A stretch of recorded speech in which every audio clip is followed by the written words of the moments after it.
Here we are, ladies and gentlemen, the Leo Zagami show, exploring the Illuminati Occult Part 31, Secret Societies Explained. And of course, some of you may wonder why we have interrupted our steps. Well, the last 3 steps, Christy, how does it work out, this whole thing? Because we decided that for the last 3 steps, well, you need to go and purchase the book, and then you can have the last 3 steps. That's it. Well, we didn't. Okay, so like last week was terrible. We didn't get hardly any donations and hardly any books sold. So it's really not very good for the first month that our book's coming out. So then we were thinking, well, maybe people just aren't buying the books because they're getting the steps. We're giving them the steps, even though that wasn't the whole thing. I mean, that was just part of it. So yeah, we don't want to do that because we worked hard on the book. So we're gonna just put that aside unless, I don't know, unless the book sales go up. I don't know. I don't think it was a good idea. So I don't think we're going to do the rest of the steps, and we're just going to continue with the cult. Well, I think that the best way is to actually just introduce volume 9 like we did with these 4 steps, and then leave the last 3 steps to their own reading and interpretation directly from the book. Eventually, we will complete these steps. Who knows? I mean, we might. Exploring the Illuminati, for example, is a series that we have interrupted, and now we are starting again. So things can be interrupted and picked up again, no problem. But we need, of course, to thank the sponsors for today, and we need to remind the people who are following us that if you want a 90-minute broadcast, well, in that case, we need your support, because here during the course of the summer we had a lot of expenses due to the fact that we live in the desert, and every time we put on the whole studio, the light, the bills with the electricity they go crazy. So we have decided, Christy, what did we decide? Well, right now we only have one donor that's really paying for this show. And so we only can do 45 minutes. If somebody else wants to step up, or a bunch of you want to step up and donate, then that would be great. And if we see that, then we'll do 90 minutes. Today we're going to do 90 minutes, but next week it depends on the donations, and it will depend now on the donations. So if we don't receive them, that's it. We just do what we receive. So I mean, that's it. But we've always received such great donations and great support and everything, and we hope it continues, and we're very, very grateful for everything that we've received, and thank you for that. And we hope to be here for the long haul, so hopefully we won't have to go away because we can't afford to sit here anymore. So as long as we can afford to sit here, then we will. So for today, we're going to thank Bruce and Carlos Esteban. You made a donation like a couple weeks ago, and I didn't see it. And then we have one that came in today, Sean Rose, an Info Warrior. So thank you very much, everyone. Thank you. Let's on with the show. Okay. So first of all, to remind all of you of how you can donate, you can do it with GoFundMe, and you can do it also with the Cash App. For the moment, we put here on the screen GoFundMe. Welcome to the Leo Zagami show, wherever you are around the world. Here we are with Exploring the Illuminati Part 31, Secret Societies Explained.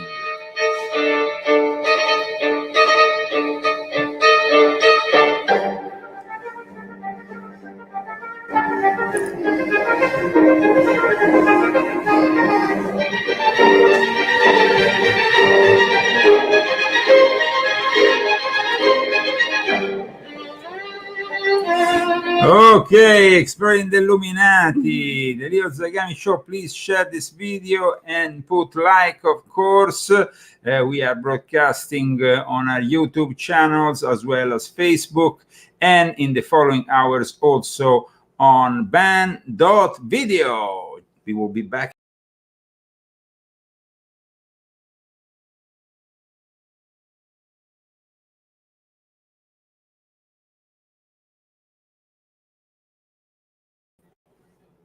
here we are. Magic. Oh, we introduce in a way the secret societies team with that image. Oh, okay. So here we are. What are the secret societies? Because secret societies are a phenomenon of great antiquity. And so they need to be defined today so we can explain also all the misunderstandings about what a secret society is.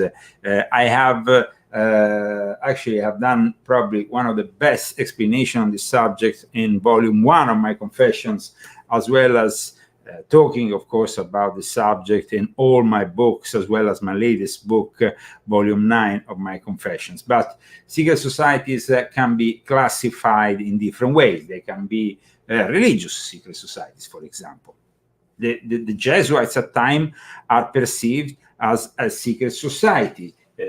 I just took a note here today from a book I was reading, a French book that discussed the Jesuits in the context of magic, and there was actually an author, Jean-Charles Pichon, who said that definitely the Jesuits have to be included in a secret society kind of definition. But a secret society, I mean, there is societies at times that are very well known and are still called secret. So what makes them really secret? And today we need to explain all this, of course, to our audience, and we do it, of course, in our 90 minutes, going very deep into the definition, exploring the occult Illuminati.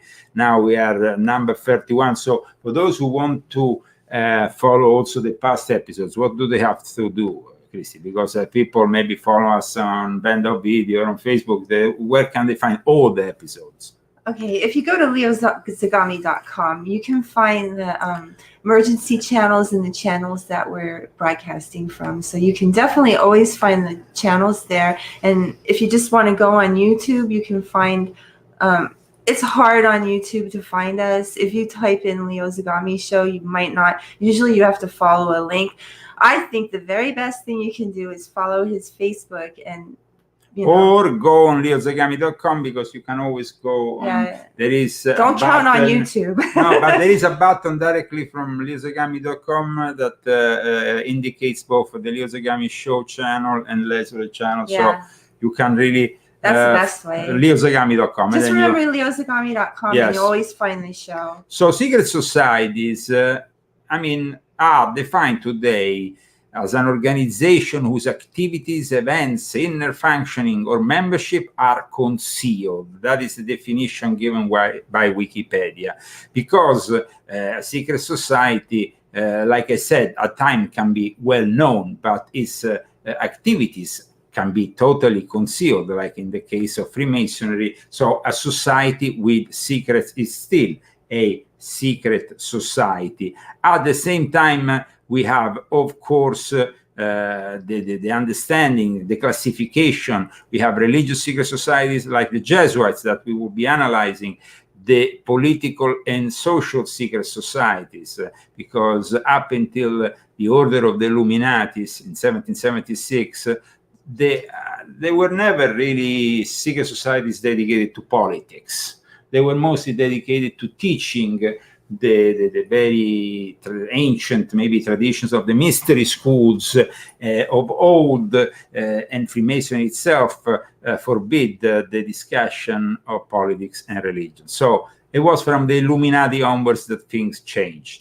And even Freemasonry changed, unfortunately. The societies of the occult movement are also secret societies, like, for example, the Ordo Templi Orientis. We have also the Rosicrucians. Now, people have been telling me, but the Rosicrucians actually of the origin seemed actually quite good in their intentions. Yes, but then after they were infiltrated by the Jesuits, and so they lost any goodness they might have had in the origin. Then we have the so-called pan-finalist societies. When it comes to the religious secret society, their purpose is obviously of a religious nature. So whether they are practicing, we can say that even Christianity in the origin, that's why at times is kind of like the Illuminati of Adam Weishaupt, and I talked about this in volume 9 of my confession, described the Christians of the origin as almost a secret society with initiation and so on. Though we must say that the initiation was one, and was the baptism. It might have been done in secret in the catacombs of Rome, for example, to hide from the authorities. But then there were the Gnostics. They were more like a secret society, let's say, because when it comes to Christianity, Christianity was open, real Christianity, to everybody. So the religious secret societies are basically of a religious nature, whether they are practicing a constituted religion, trying to promote a new religious philosophy, like also Gnosticism, neo-Gnosticism also, the moment in which we have discussed in my book in volume 9, neo-Gnosticism is relaunched in 1888 with Jules Doniel in France by what was basically a science, spiritist science. No? You say science? Science? Science, not science. Science. Seance? Seance. Right, yeah. Seance. In the spiritist seance of 1888, Jules Donnel reformed the new Gnostic church, but then to spread this Gnostic church, he connected to certain secret societies like the Martinists, for example, and various other orders, and then it spread its tentacles.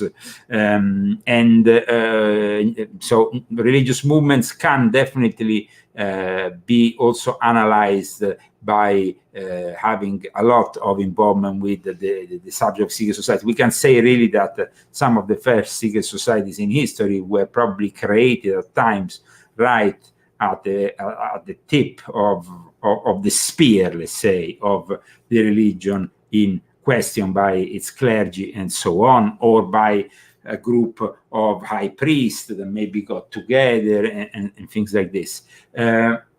They can, of course, pursue a real religious aim. They can also pursue a para-religious aim, or they can pursue also an anti-religious aim. Like, for example, when it comes down to the Illuminati were basically selling the idea that in some way they were Christians when they were really not. So when I am basically analyzing with you this whole thing, I see that the Illuminati themselves were selling themselves to the lower degrees without really giving them, like still to this day, the lower degrees don't really know the aim of the mission of what the order really is doing on top, whatever the order is. And so we have basically various kinds of secret societies, and then we have secret societies that infiltrate other secret societies, or we have a group of people that decides within a secret society to create an inner circle, which becomes automatically another secret society. So it's very complex, this subject. There is also the relationships that certain secret societies have with each other, like the example, for example, of the Knights Templars and the Order of the Assassins, who were Islamic, and the Knights Templars apparently had a relationship with this Islamic sect, and they exchanged, they trade knowledge. So we have, of course, like somebody's also writing in the chat, compartmentalization of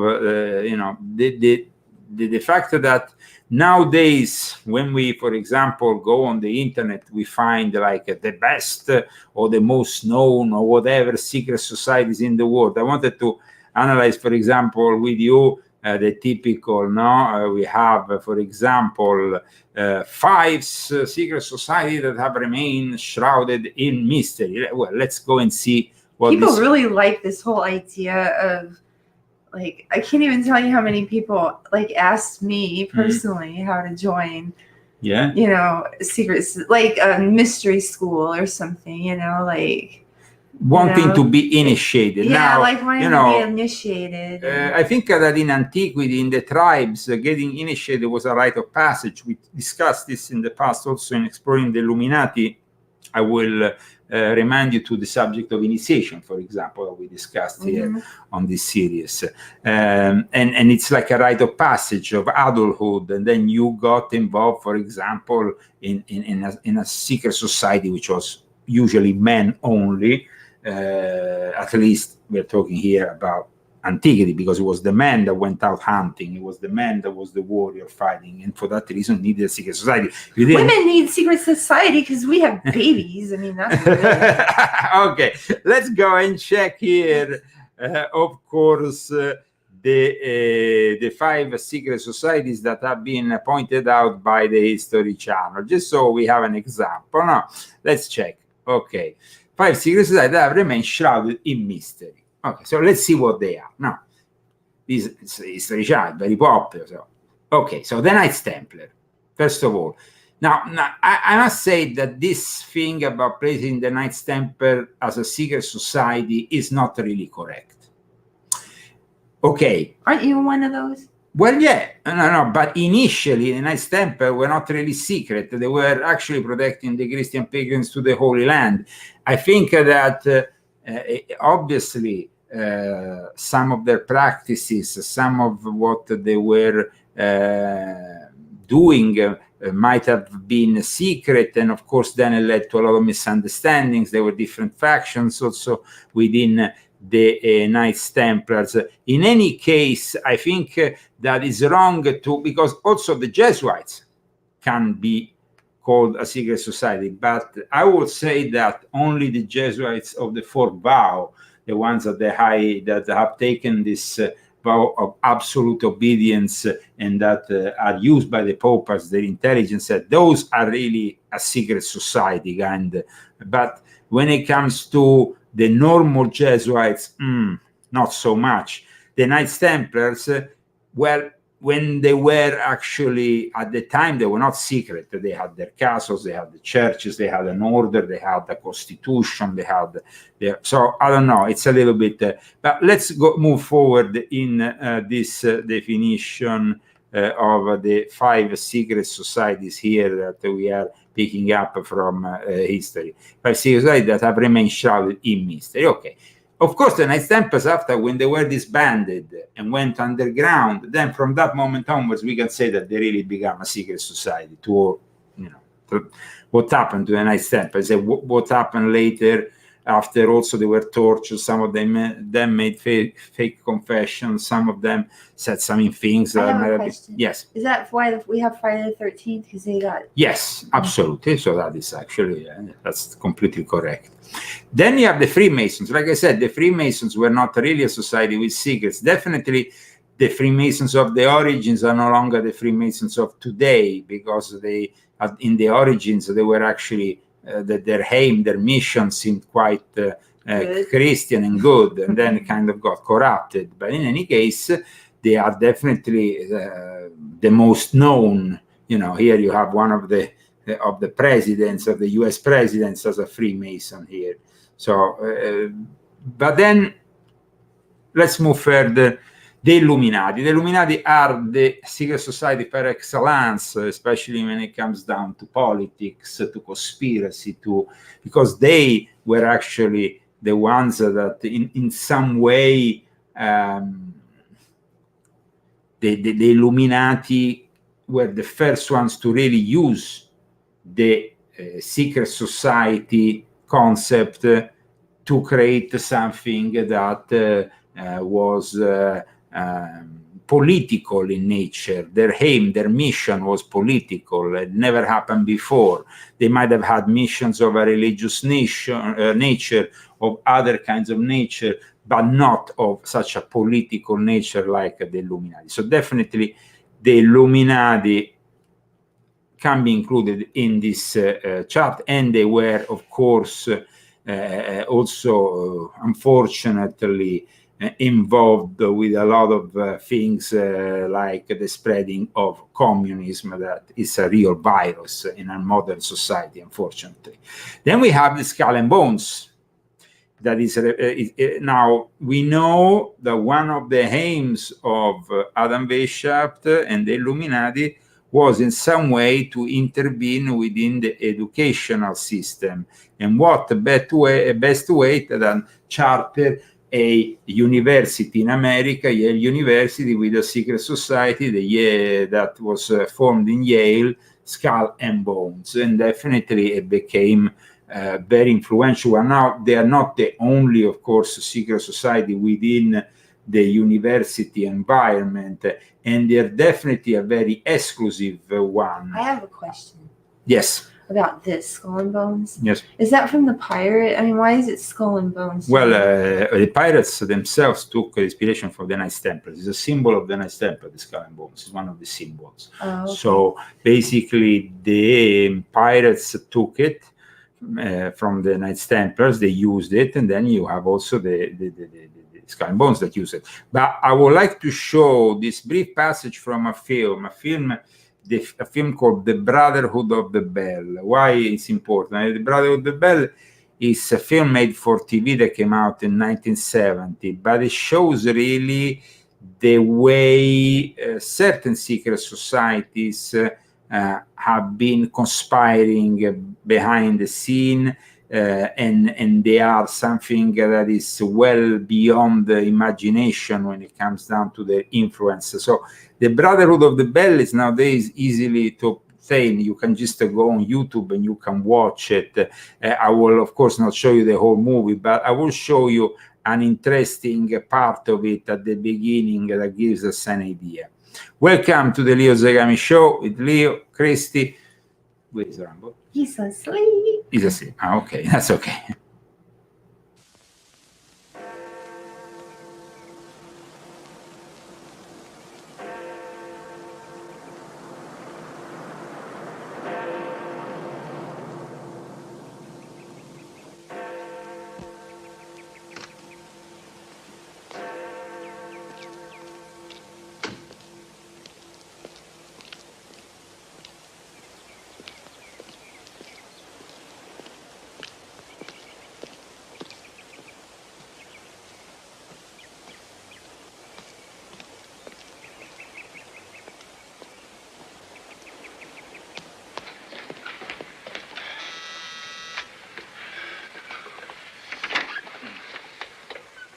Mr. Patterson?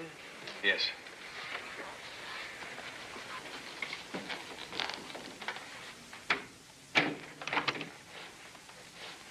I'm Weber, the house proctor.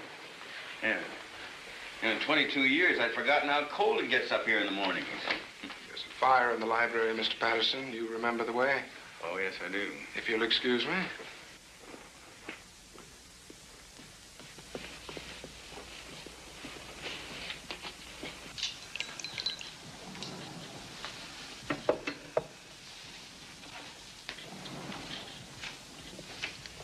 Andy?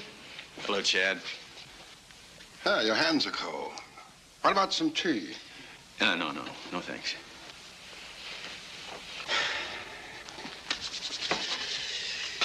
Hey, it's a wild idea, initiation at sunrise, isn't it? Not so wild. The early brothers sailed on the dawn tide.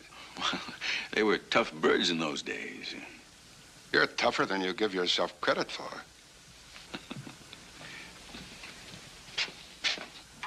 Sunrise in a few minutes, gentlemen.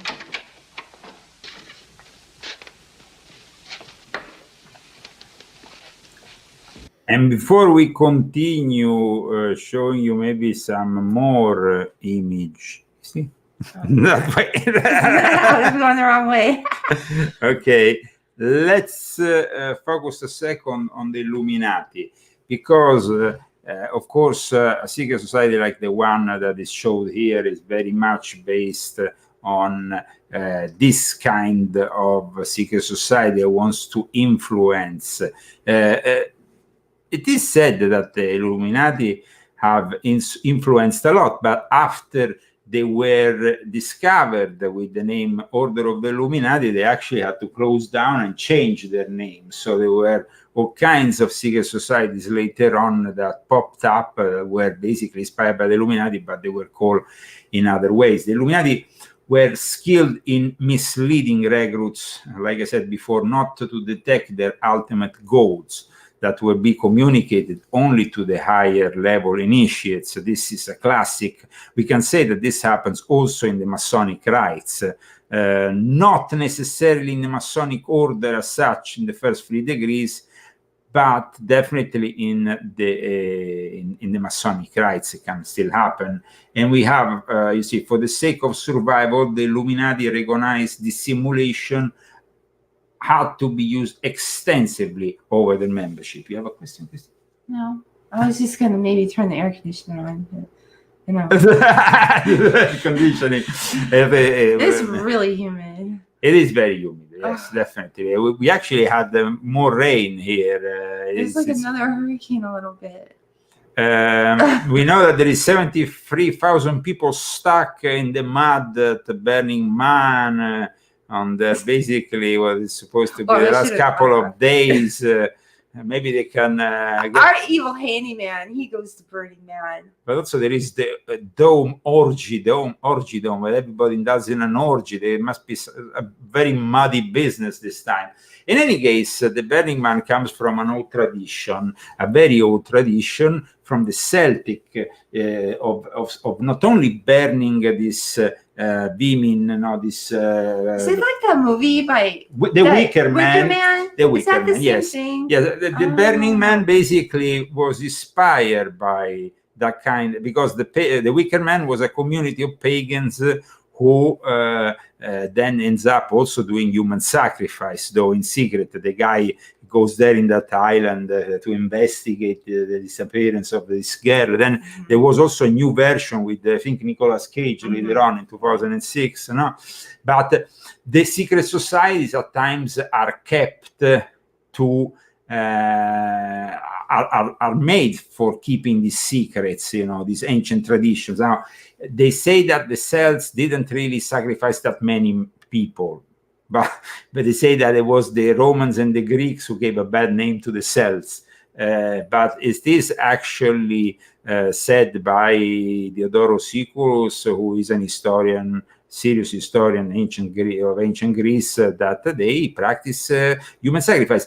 Of course, we have these traditions of burning something, burning also in Italy, even in Anticoli Corrado. Every year, they burn this puppet, and basically representing the winter, and you are then entering the summer, or you are about. I mean, it's about also the change of seasons. I don't think we do that in this country. I can't think of anything that we burn. Can you guys think of anything? I mean, the only thing that they burn that, and it's bad, is the flag. So I can't think of anything else that gets burned here. I can't think of it. Well, but like I said, I mean, it is and then if you think about it, Illuminati were founded on the 1st of May, the day after Walpurgis Nacht, which is basically the moment in which you have these fires, these big bonfires lit, like also in Beltane. So but going back to the secret society subject, of course, a secret society can be, like I said, of a religious nature. In the case of the Wickerman, they were operating like a secret society, and so they were keeping secret the fact that they were indulging in those terrible rituals. At one point, I remember in the Wickerman, there is that scene in which you have those swords put in a pentagram, and one had to go inside, and at one point they close down the swords, and somebody loses their head. Now, the Illuminati learn to cloak themselves in the message of Jesus, and that is something that I explain very well in Volume 9 of my Confessions, and that's why it's very important that you get Volume 9 of my Confessions. Thus, the Illuminati said to recruits in the early grades that their goals were actually compatible with Christianity, when in reality they were not. But let's go forward in this secret society chart listed by history, because we have one more to go. So let's see the big. Oh, of course, the Bilderbergs. We all know who they are. Well, so they're not that secret anymore. I mean, everybody who knows who they are, but nobody knows what goes on in there. Nobody's allowed to take notes outside of that place. Everything is, of course, shredded in secret. Has anybody ever broke into there before? Well, I mean, there has been, of course, documentation and information that comes out of it that has been published. In particular, I think one of the best publications has been Daniel Estulin's book on the Bilderberg Club. Having said that, of course, we know only a little fraction of what goes on there, but it's one of the key think tanks and institutions of this new world order. You see, they are trying but in this new world order, you have, if you think about it, secret societies with different aims. And that's why we go back to what I depicted earlier, that basically there is different kinds of secret societies. So you have the social-political secret society, like a typical one that really made a lot of damage was the Thule-Gesellschaft, which was the branch of the German ordering, which recruited Adolf Hitler. We talked about it when we talked in the past episodes of exploring the Illuminati occult of occult Nazism, esoteric Nazism, and how influential Thule was in the creation, the very foundation of Nazism with Rudolf von Bottendorf. A lot of times, though, if you think about it, Christy, a lot of these secret societies seems to know each other and seem to exchange favors or exchange initiations at high level.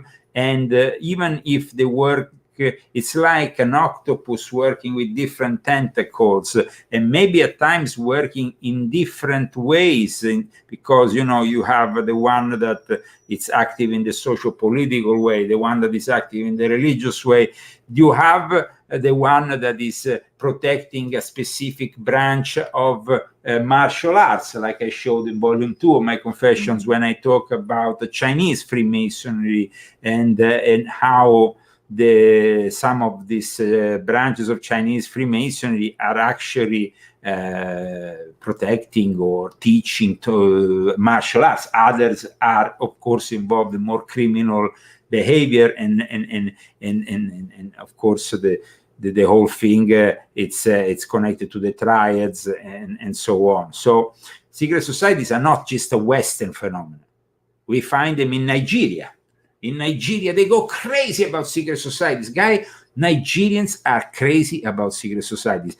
Why they're so crazy about secret society? Now, at one point, they even called my other publisher, Brad Olson, and said, listen, this book here, either you pick up from us $300 each, I don't know, something or we're going to steal it. Or we're going to publish it anyway in Nigeria. So we just had to say, okay, publish it, and I had to sign it on.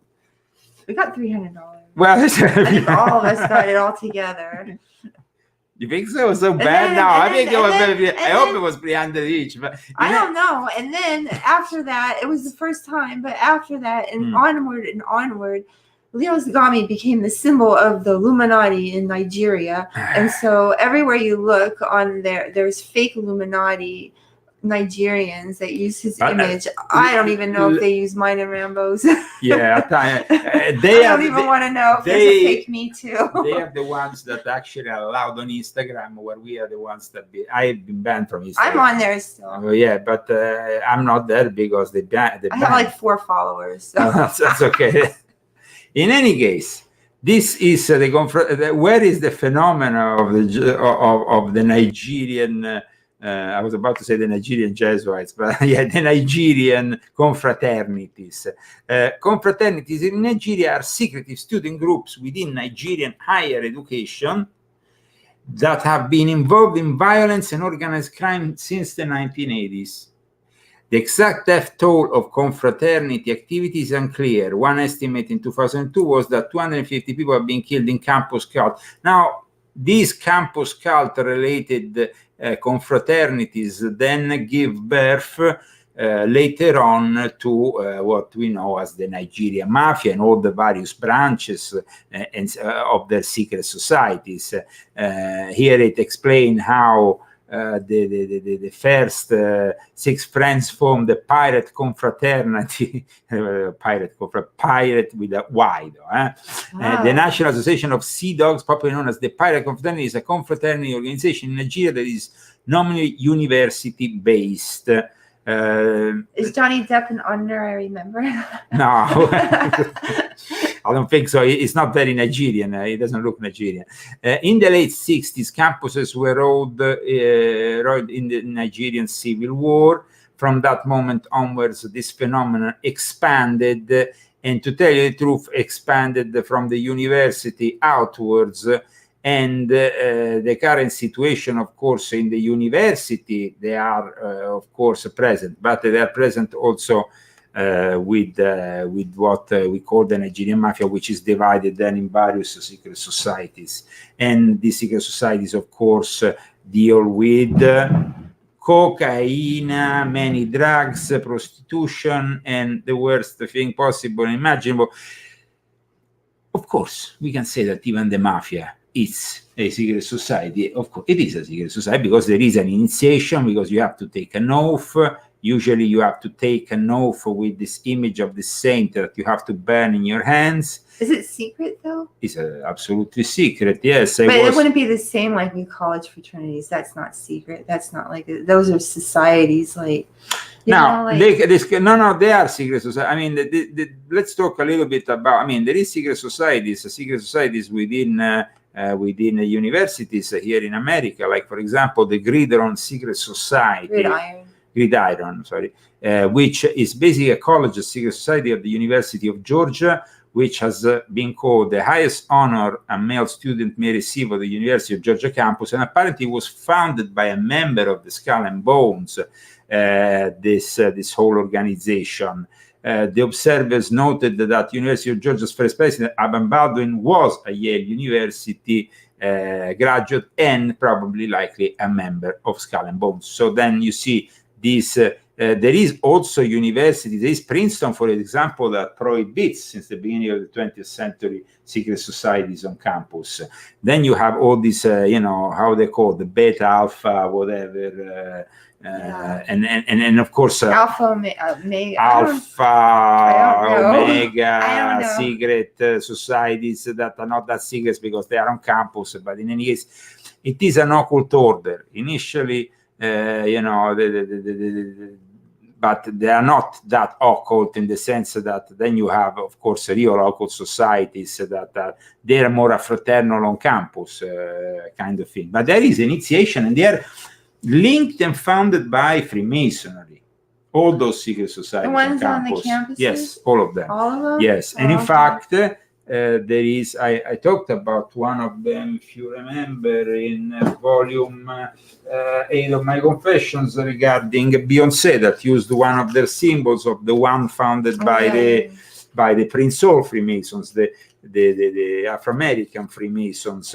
The Afro-American Freemasons, of course, are connected to the Prince Hall, but Prince Hall then has also they have their own Afro-American Masonic reality, and they even basically do ceremonies in churches, which is quite shocking. Check this out: Prince Hall Masonic Order ceremony in a church with women, with men, various representatives of.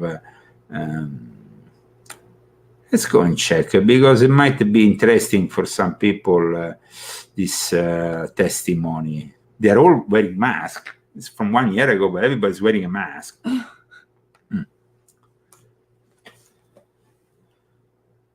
Here we are. What's happening? They're praying. Yeah? Are you going to do something? They're lighting the lights. Okay, they're lighting the lights. As you know, this happens in the lodge. They're doing it basically also in a church. I don't know what that is. But okay, music.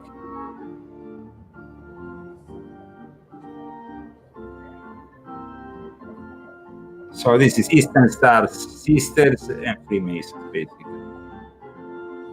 Let's see. There is a guy that is playing the organ, and then somebody. Please take my stand. Then onward from morn to night, believing in God and man.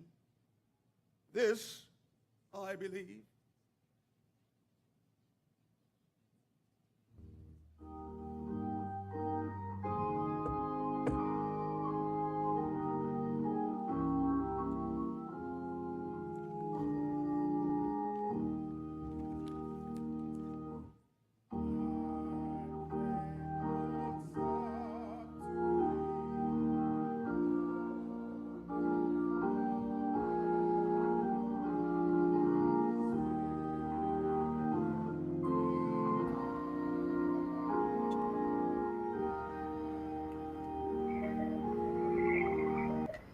So as I showed in volume 8, here there is Beyoncé showing the symbols of one of these fraternities, campus fraternity, that was then founded by Prince Hall Freemasonry. Usually, yes, it's a menorah lighting, usually. I don't know how it worked out there in this church, the whole thing, but I thought it would be interesting to just show you this, because it's very unusual even for a Freemason to witness this kind of gospel style Masonic with an organ, and probably are they gonna sing? I don't know. But in fact, Christ has been raised from the dead, the first fruits of those who have fallen asleep. For as by one man came death.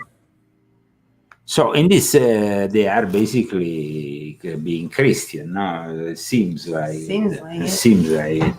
Okay, somebody says, Leo, are exclusive country clubs considered secret societies? Of course, if they are very exclusive. Now, let's see that, because actually there is a top 10 secret like a luxury secret societies. Destination Luxury has published a top 10 of secret societies, which might include the subject of very exclusive clubs, like the ones just mentioned by somebody here in the chat, if you're following us from YouTube, I think.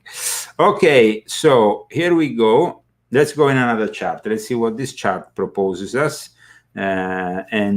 Right, you can go on different ones. Well, this one is basically a bit, okay. Number 10, a bit of a longer one. Club 33, which is basically the Walt Disney, it's present. I brought you there in front of, we couldn't go, I'm not a member, but I brought you to the entrance of it in Tokyo, no, you remember? And I made a photo in front of it, which I have somewhere. Basically, you need to spend, I don't know, something like $50,000 a year to be a member. And you have basically offers the club members, apart from lavish dinners and whatever, lunches. There is also I bet there's some exclusive park access, line skipping, free valet. Club 33 is the only place in the Disney parks, not including Epcot or Euro Disney, to serve alcohol. Okay. In any case, I bet they grab some little musketeers and bring them in there and whatever. I hope not. In any case, a gentleman club located in the heart of England, because somebody was talking to me about gentlemen's club. Well, the Carlton clubs are gentlemen's club located in the heart of England. It boasts, in particular, the Carlton clubs boasts itself as being the oldest and most important of all conservative clubs. So the Carlton club says it's the most important of all conservative. Founded in 1830s, it has survived bombing from the RAA and has had the former prime minister as club presidents. One of the highlights of this establishment is a signed portrait of the Queen Mother herself, which was the cousin of my grandfather. So, okay, the Carlton clubs. This is a very exclusive one. Then you have the Raga Akka Army and Navy Club, which is a club for military enthusiasts. Apparently, started in the 1790s, and so exclusive that it only started to allow for women members. I wonder if it's the RAG, aka Army and Navy Club. The Army and Navy Club. Okay, Yeah, I've heard of that. You heard about? The Army and Navy Club. Okay, Yeah. no, so you heard of that. This thing is reserved to members of the Commonwealth, mostly. So include some of England's most successful military members, and of course oversee all the various members of the Commonwealth overseas. This one looks interesting. A real tasty dinner club. Is that like a film club where you get to watch movies and eat really tasty food and watch reels of great movies? Okay, now I guess so. The best date, dinner, and movie. The best city according to its resident, New York City. The best movie is subjective, but I'm going to go with King Kong. Throw all three together, and you get the real tasty dinner club. A small but intimate dinner club for the cinephile, where films are projected onto New York buildings while dinner is served. I like that club. Well, I think it's probably another very elitarian club where you need a few billions or millions. Or we got our own club. Oh, yeah, we have only 3 members. Rambo is also. But he doesn't really eat the food. So. Okay. No, he does. Yeah, he's not our food. No, he eats good though. It's good he though. eats gourmet. Gemini and Scorpio. Gemini. Located in New York City, this party planning group throws some of the loudest, most offbeat parties while also hosting lectures, art shows, and theatrical performances. One of the rare groups to feature a Facebook page, the secrecy and interest comes from their invite-only events. Chicks with knives. Chicks with knives. Chicks with knives. Secret always moving meeting place. Chick, awesome name. Chick, secret handshake. A check. Just because the odds are in favor.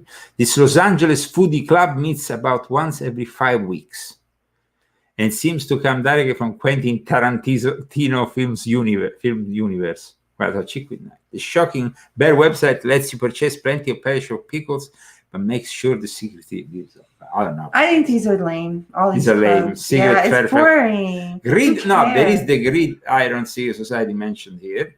Okay, they're getting more interesting. Bohemian Club. The Bohemian Club. We heard that's the one where okay. Our friend went in, right? Yeah, Alex went in. So, yeah, I mean, there is definitely secret societies which are built with some very shallow intentions, missions, and whatnot, and then you have more serious ones. This seems to be the case, no? Yeah. So we are witnessing basically a variety of secret societies. Not all of them can be ascribed properly to the Illuminati, no? But in this context, when you're talking about the Western initiative system, we can say that the Illuminati have taken basically over the whole show. I have a question. Yes, but can you pick up that water, please? So you have some water. Okie dokie. Okie dokie. So we have... like the satanic things, you know, like this satanic thing. Like, what is that thing that satanic?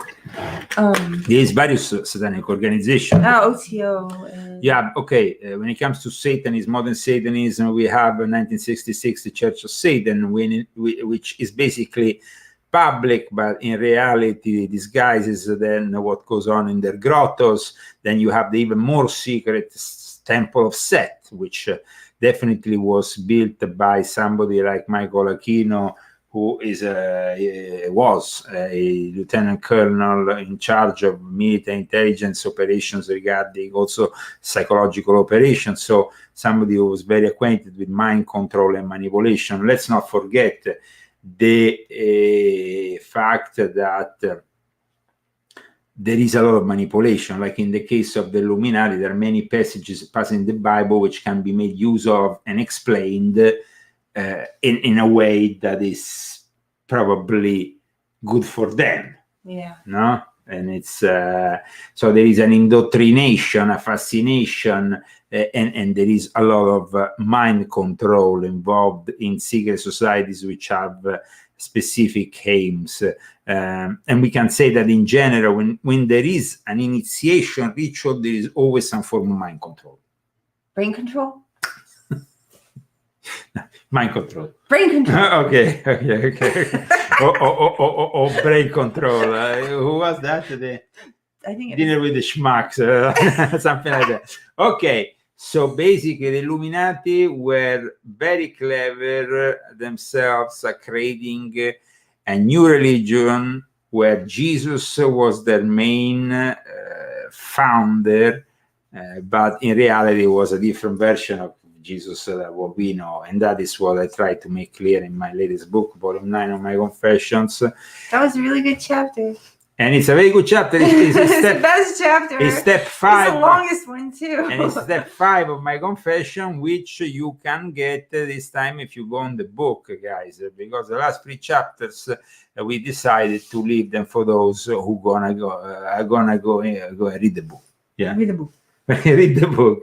So I mean, it gives us also an understanding that the Illuminati would seem almost like a Christian externally, but in reality they wanted to do something completely different, which is communism, and it's not really. It's about bringing man to eventually think he's God. Now, secret societies, like I said, there is different kinds of secret societies. We are exploring today all the various secret societies. The most political and social secret societies are in opposition to the established power, usually, of their own country. They were born that way. At times, though, they then become involved in the rise of something that then takes control, and then that party will no longer need that secret society. And often, like in the case of the two-legged Gestalt, Rudolf Ossendorf was almost complaining that he launched Adolf Hitler, but then Adolf Hitler did very little to recognize that.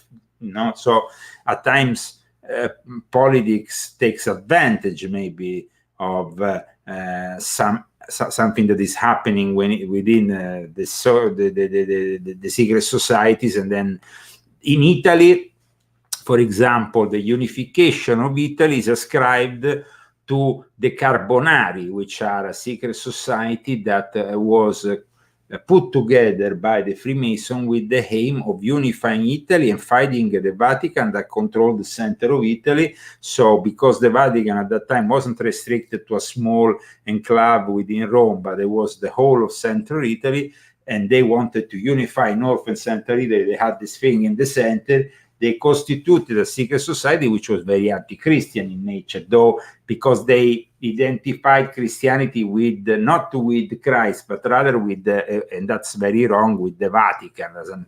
I think that these days they don't have anything to do with Jesus anymore, really. But in any case, that happened also because, of course, the Illuminati will eventually corrupt the Catholic Church, infiltrate the Second Vatican Council using the modality which is typical of the secret societies, and then take and transform the Catholic faith from within by infiltrating the Second Vatican Council.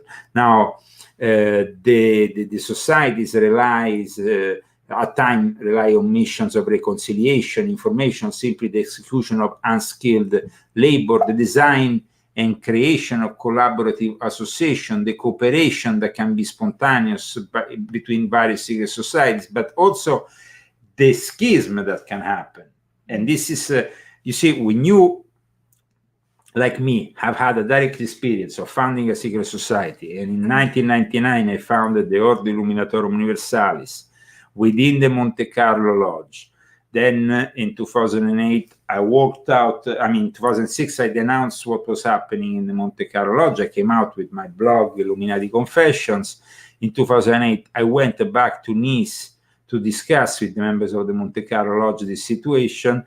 And eventually, in December of the same year, I decided that there were no possibility of reconciling. And I continued, and I even went further in exposing what they were doing, but the secret society was eventually reawakened in Italy, as you know, in 2012, and then it became the umbrella organization in which we had also the Strict Temple of Servants reawakening, which is a Masonic rite, Christian Masonic rite, which I reawakened. So, and within my own lodges, I saw infiltration. How many infiltrators there were? I told you about them, but you didn't listen to me. No, there were so many. I told you. I mean, I said that guy, and that guy. Yeah, it's just crazy. We were like, my political association was infiltrated, my lodges were infiltrated, and there were. If you would have let women in your lodge, maybe it wouldn't have happened. Well, in any case, after I brought you to witness how this initiation word is, and you didn't really like it that much when you were initiated. Then no, but it wasn't your. Okay, thing. Okay. It was somebody else's thing. Well, I had to bring you to London in this case, but I think that you are right. Maybe you will have viewed immediately those people who were no good. I would have told you totally. I did tell you, and I told you over and over again, and you didn't listen to me. But then it happened anyway, and then I said, "Guess what? I told you so." What can you do? And I don't let them forget it, and I say it for years. So I told you so. I told you so. Okay. So there is a continuous infiltration, no?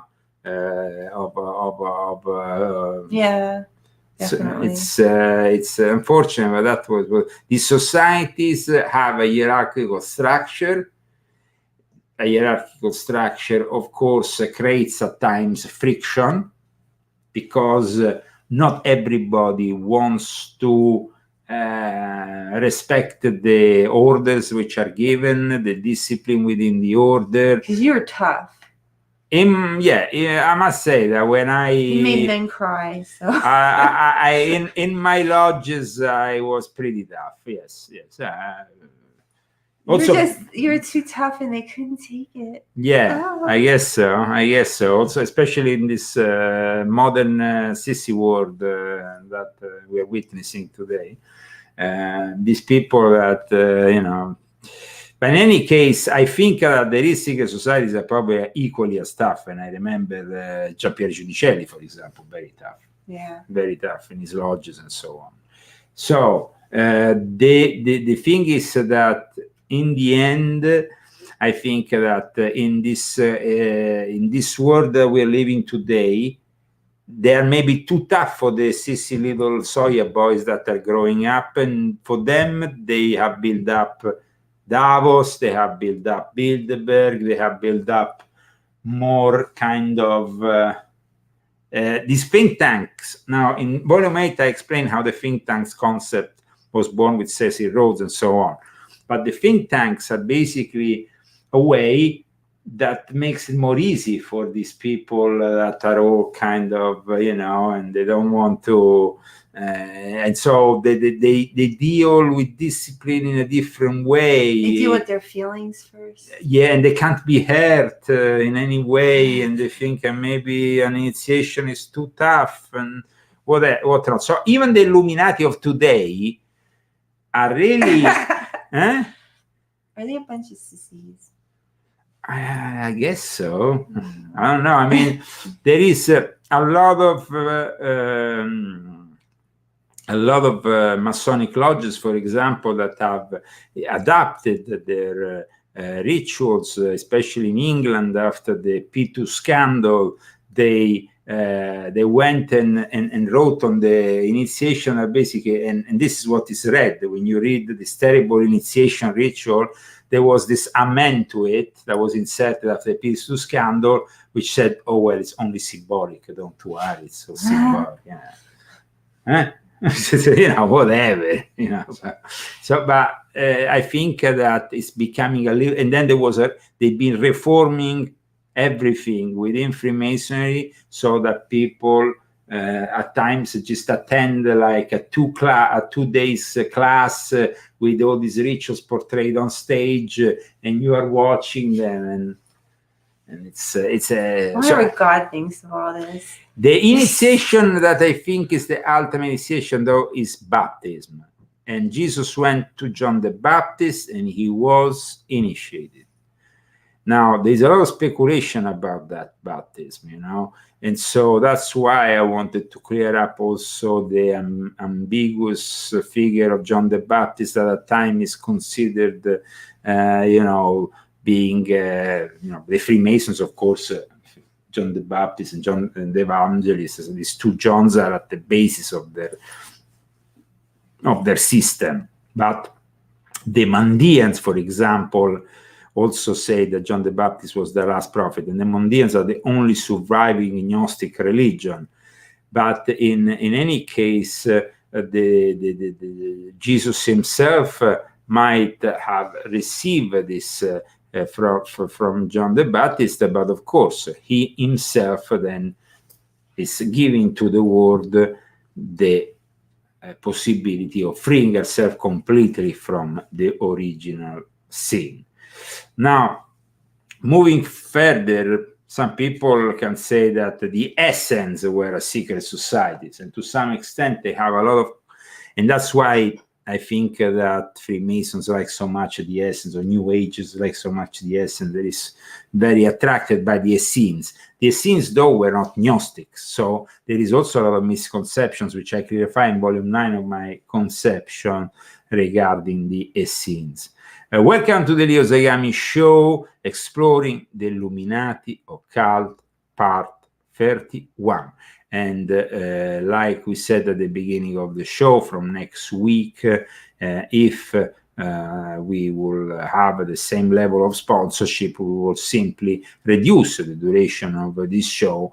But of course, we invite you to follow us and to also follow the old episodes that we have done. You can find all of the Exploring the Illuminati Occult series on YouTube, and also part of it on Facebook. And now let's move further with more the selection of the members, because you see, you have secret societies that enroll in different ways. Now, for example, in Freemason, you have to be recommended by two people that become your sponsors and vouch for you, and you can join. Then you have, for example, the secret society within a more exclusive context. So let's go and check again the Brotherhood of the Bell.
Subject of secret societies exploring this film from 1970, and let's go into the initiation.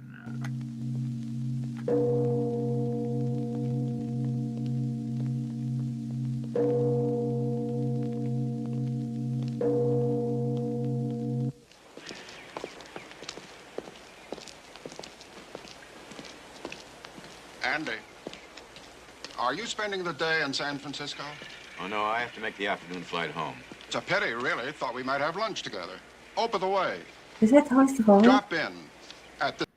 No, it's not Telly Savalas. I like Tony Savoy. No, it's the 70s, but it's not Telly Savalas. Okay, remember, this is the kind of ambiance where you find also the husband of Nancy Pelosi, for example, when he's not drunk. You see, you have also specific instructions how to be recruited. Like, for example, in the Bohemian Club, you really need to wait a lot. You need to wait years and years and years until you are finally called to become a member. When it comes to Freemasonry, like I said, the main thing you need is a couple of sponsors, a couple of people that can vouch for you. Then you have secret societies that take you from your family background, from your tribe of origin. You are, for example, going into adulthood, and you are automatically, if you are part maybe of a specific tribe, then enrolled in this secret society. Oh, please. These are the kinds of people I think, just people that study their background and stuff, and then they find out things about themselves and that they're related to people, and then they think that because we have so much information now on the internet, and then they think that they can be part of it. Yeah, but it's no, but those are the kind of people that ask me to be on a secret society. It doesn't work like but that. I'm trying to say those are the kind of people that ask me, is this people that think that they have like this family background, and that but the thing is, they should be asked. That's what I'm saying. Yes, it doesn't work. You have to let me talk. Yes, but it doesn't work that way. It works that they need to be, and that's why there is a lot of misunderstanding. You need to be called in by the people who are interested. Like it showed in the various films, the skulls, that based on the Skull and Bones that came out, the fact that you are basically chosen to maybe a year or whatever, in the case of the Skull and Bones, and you are called and given this opportunity. Yeah. So, like you said, a lot of people think I'm from this family, this other family, but then can I join us? Is there a secret society? Those are the kind of questions I got. I'm part of this family and this family. These are my ancestors. Can I just go and join this? Well, for example, if you prove a certain degree of nobility, you can join the Supreme Military Order of Malta, which is the Knights of Malta, but you have to prove this degree of nobility.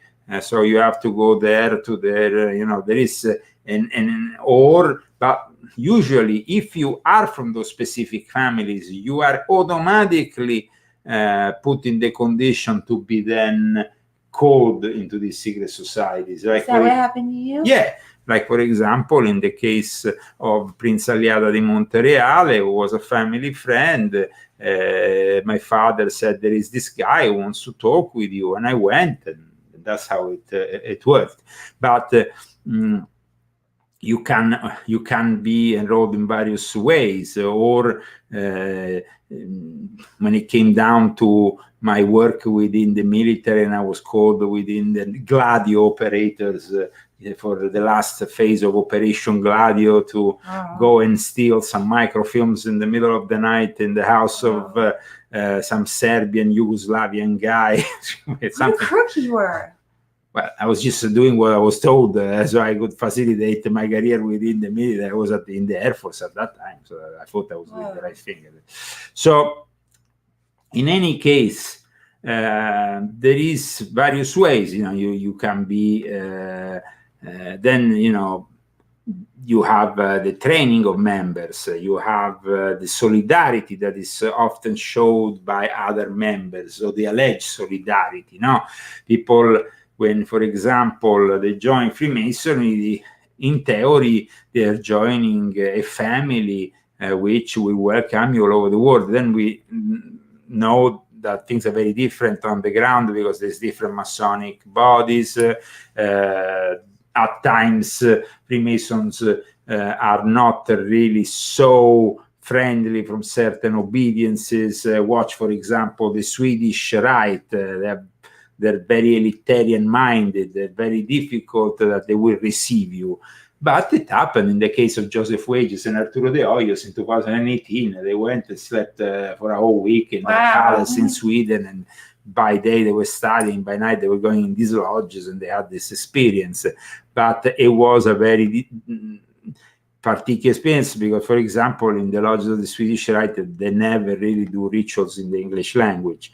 And they're very exclusive, and they don't really welcome anybody who has not achieved at least the 30th degree, because it's the Templar degree. So it's a very particular Masonic institution for sure. Various kinds of secret societies. Various societies that also infiltrate other societies. The Illuminati were actually infiltrating Freemasonry to a certain extent. We have also the so-called high collegia, which is basically known also in the Rosicrucian tradition as the invisible college, this supposed element, higher element that in some way also deals with, in the case of organizations like the fraternities like the Rosicrucians, which are supposed to have a contact with the invisible world, with the secret chiefs, with something that is superior. Then you have, of course, an invisible college is supposed to work with the Holy Spirit and is supposed to filter what the Holy Spirit is communicating. Now, that is not always the case, but that is basically the aim of the High College, as they are known in Latin, the High College, the Invisible College, and is the only truly superior kind of secret society able to influence in a totally hidden and occult manner all forms of secret societies and groups. Because from my own personal experience within the Western initiative system, you have a bunch of secret societies, you have Freemasonry, you have a bunch of rites, you have all this, but then, of course, in the center, you have always the same people who are involved with with all these different ramifications, who are claiming somehow to have, or have demonstrated to some extent to have some knowledge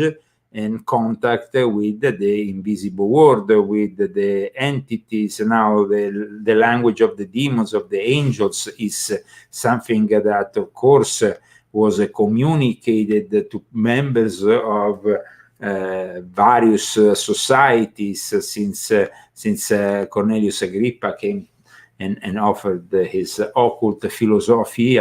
And so we have definitely also secret societies that initiate and consciously open your chakras, which is very dangerous, though. Yeah, that's very dangerous. The OTO does that, for example, or open your chakras, guys.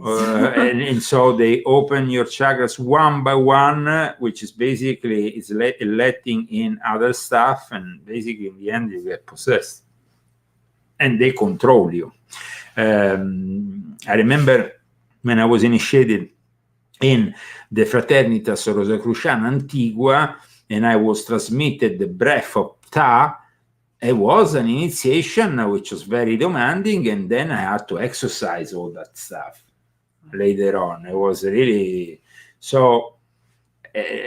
But and me as well. When I had to do all that, when I did all that too, you have to. So some people say, is there rituals involving DMT? There is rituals involving drugs, the use of hashish, this and that, and all the others in various secret societies. In the Assassins were using hashish. Now, there is secret societies or religious societies that use ayahuasca, that is more like a church now that uses ayahuasca.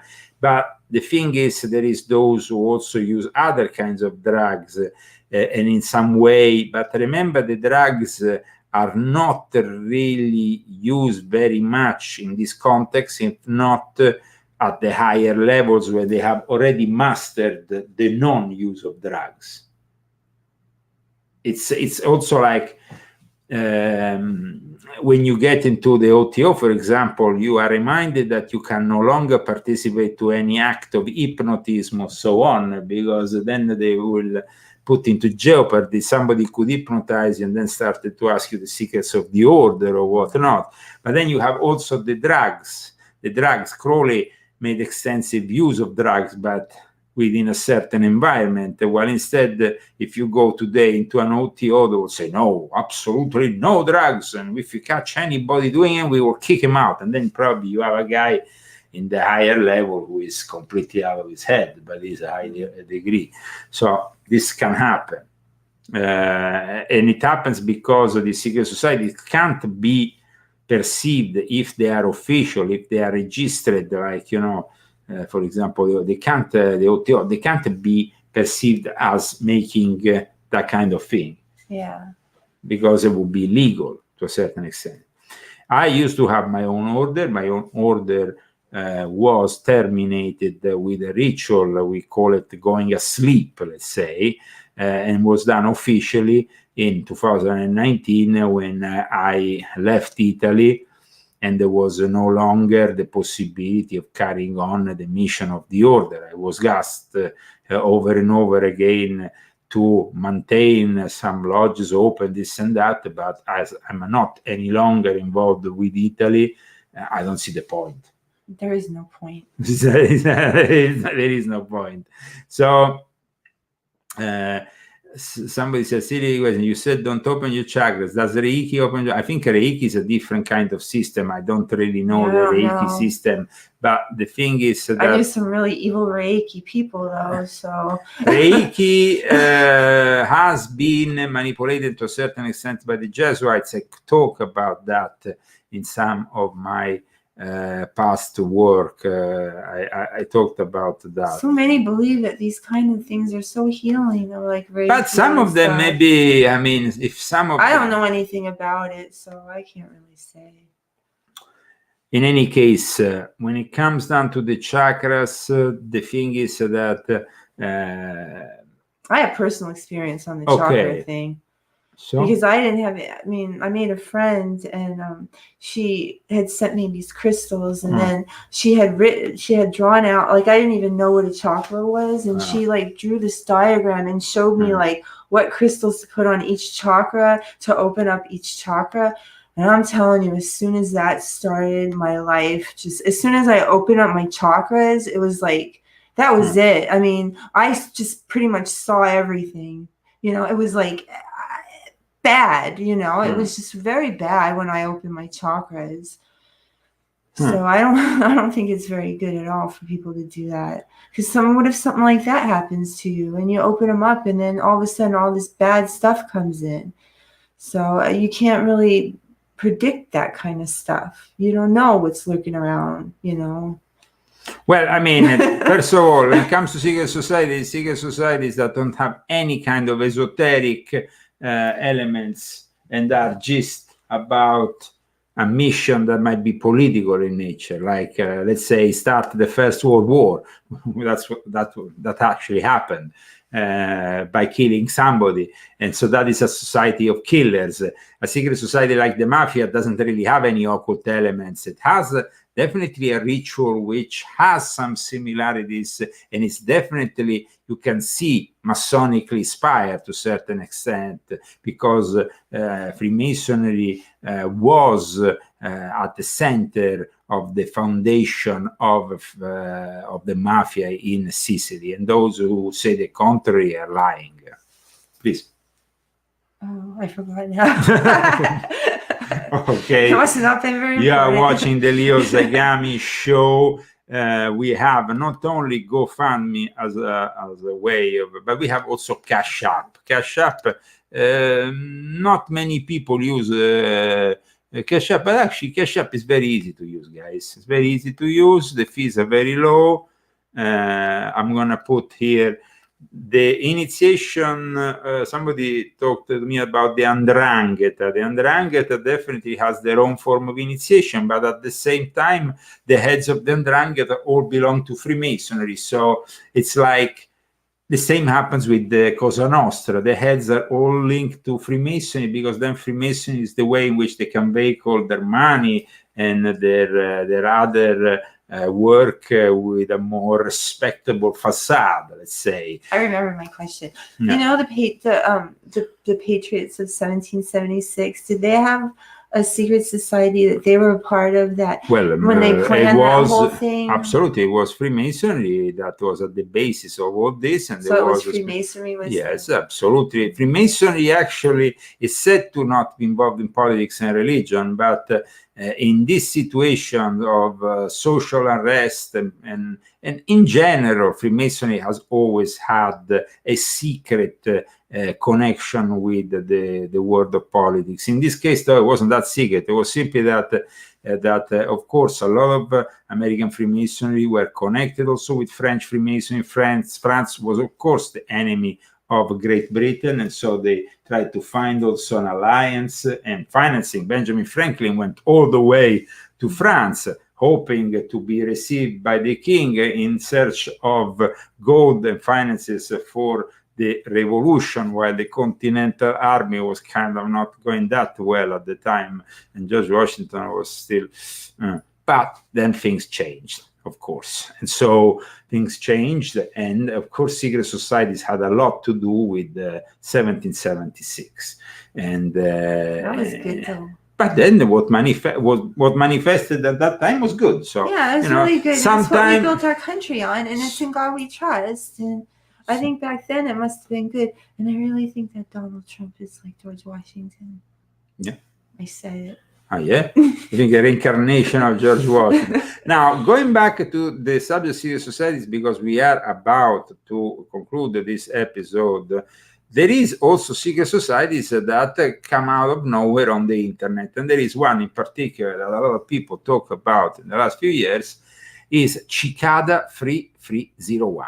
Now, Cicada is 3301. It's a continuous puzzle. Many have speculated that it's a recruitment tool for the NSA, the CIA, some MI6, Masonic conspiracy, all kinds of things. There was even a movie that was done not so long ago that was based on this called Dark Web Cicada 3301. Cicadas are very annoying though. Yeah. Now the Cicada 331, it's a nickname given to 3 sets of puzzle posted under the name 3301 online between 2012 and 2014. And it kind of started the trend. And in the end, some people say that they are behind the creation also of the infamous QAnon myth. This group gained notoriety, and they say that it's like a cult behind. It says that they draw participants from the dark web in an occult manner, similar to Blavatsky or Aleister Crowley. There is, like I said, the possibility, some say that is being behind the beginning of the QAnon thing, which a lot of those people that went to January 6th felt like they were in on some kind of a thing, you know, and maybe it was like this. Yeah, they kind of like made them they feel felt like that girl, like a cult member almost. I remember the girl Ashley that got killed. She was following like that part of it, but it seemed very like that, like very like she had this information that nobody else had, you know. And like I think a lot of the people that went felt like that, like they were receiving special information that nobody else had, and it was their mission to go there. And I think they were getting this false kind of narrative that, you know, that's what I think. Well, I mean, they were definitely being led astray, and that is part of the brainwashing and mind control. Now, Freemasons, when they are initiated, they go through a ritual, and every single ritual is a form, like I said, of mind control, but is made in order to trigger a reaction that will in some way perfection you, make a better man of you.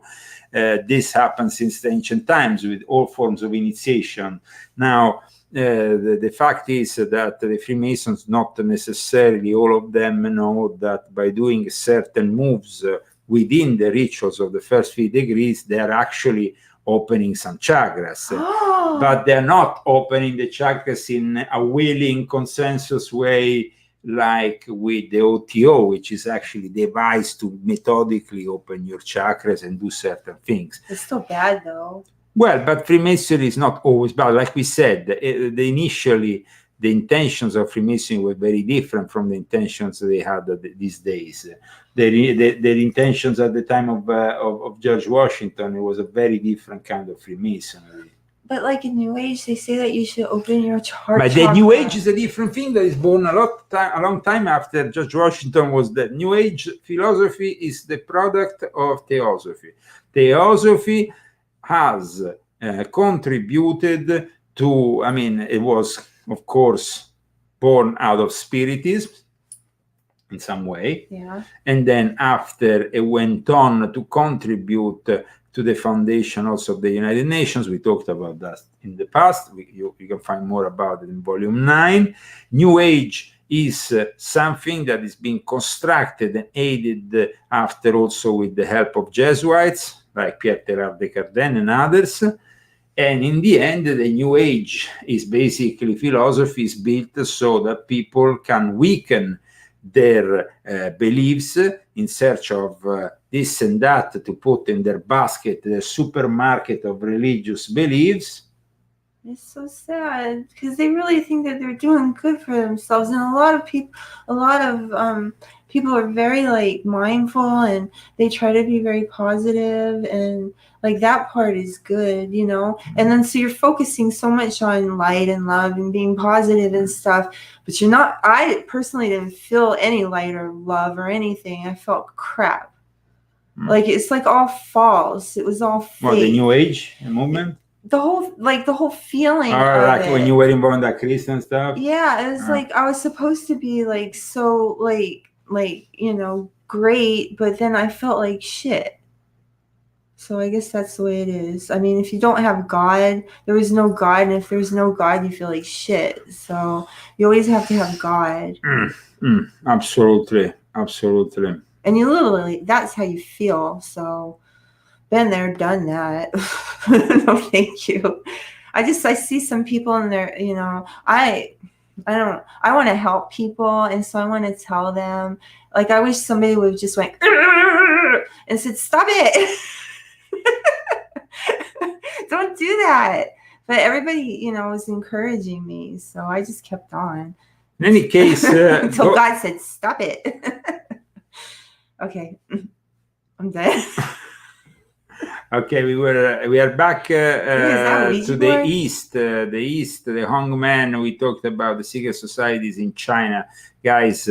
In China, it's really the land of secret societies. You have the Tandui, basically the Hongman. You have basically all the secret society, the Red Lanterns, the Sun Secret Society, the Heavenly Kingdom of Everlasting Satisfaction. You have then secret societies in India.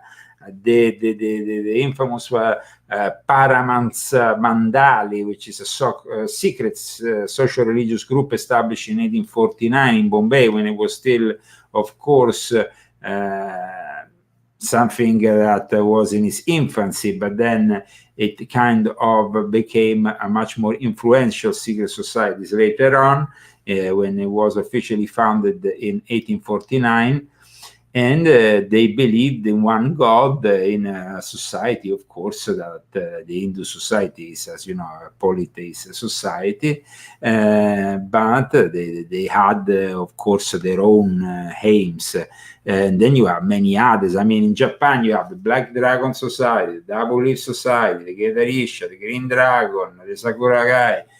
Wow. You have so many, no? I mean, you have the Black Dragon, which is basically a paramilitary, ultranationalist, kind of very fascist. So then you have the Green Dragon that was is supposed to be a mystical Tibetan or Japanese occult order, which also saw the membership of the guy who invented the word geopolitics, who we discussed, linked to Adolf Hitler. So, I mean, so many secret societies, guys. It's impossible to mention all of them. In Africa, you have, like we said, we discussed, of course, in Nigeria, the confraternities in the universities, but then you have the Ogboni, which is a fraternal institution which is indigenous to the Yoruba speaking part, and Yoruba people, we discussed it, are all involved in voodoo. Oh yeah. Society performs a range of political and religious functions, and they're very much involved in voodoo, in these secret societies in Nigeria. You have ECPE also, which is also involved in voodoo. It's a West African secret society in Nigeria and Cameroon, which is flourishing at the moment, and it's very much involved with that kind of animist mentality. You have also the Ogboni, which is another one always connected to this, and they very much use the voodoo beliefs to control people, to mind control them, and mind control also their slaves, their sex workers, their people that are low in the hierarchy, and threaten them and so on. Now they just use drugs. Like somebody has pointed out, Chinese lodges, the young men are spreading rapidly throughout Canada, influencing Canada politics. But Curry, who has said that, should know that one of the biggest lodges of Chinese Freemason, probably the biggest in the world, is in San Francisco, and is linked with the Democratic Party, with Feinstein, who is still there, 91, 92 100 years old. She's connected. And then you have all the people from like Pelosi and all those people in the Democratic Party in San Francisco. They are all connected to the Chinese hangman. And Benjamin Fulford is too. And Benjamin Fulford is their member. So if you still listen to the BS that Benjamin Fulford spreads across the internet, remember this guy is working for the Chinese.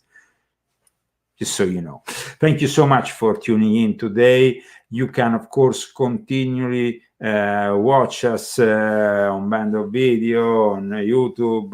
You can find us on Facebook. But remember, we need your help with Cash App or GoFundMe. Don't you guys feel so much smarter since we've been doing this show this year? We started in January. Somebody was saying you should maintain the same time, 90 minutes. Guys, we'd love to do we that, would like to do that, but if we have to take time from other things, we have to take money out of our pocket to sit here. We're not going to do it. Sure. I mean, this is really like these lessons that he's giving. You have to pay for this. I mean, for real. He's got so much experience. We are giving it for free, but we hope that you purchase our books at least, or you contribute somehow in some way. But in any case, guys, we'll go on as long as we go on. We go on any longer. If we can, we do it. If we can't, we don't. That's it. I'm getting Rambo. Okay, then.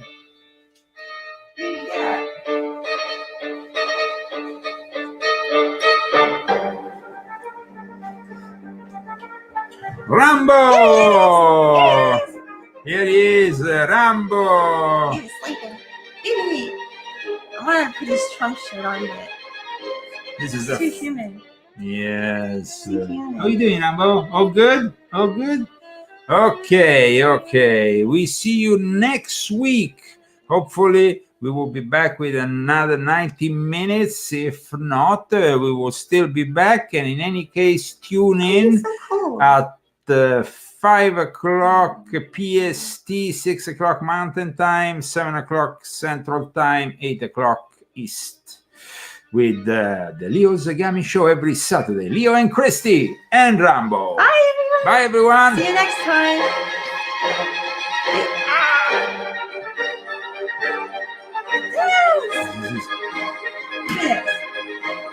Let me see it.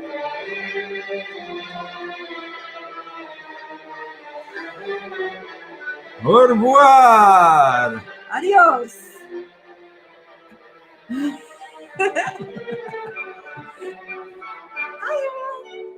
Have a good week. Enjoy life.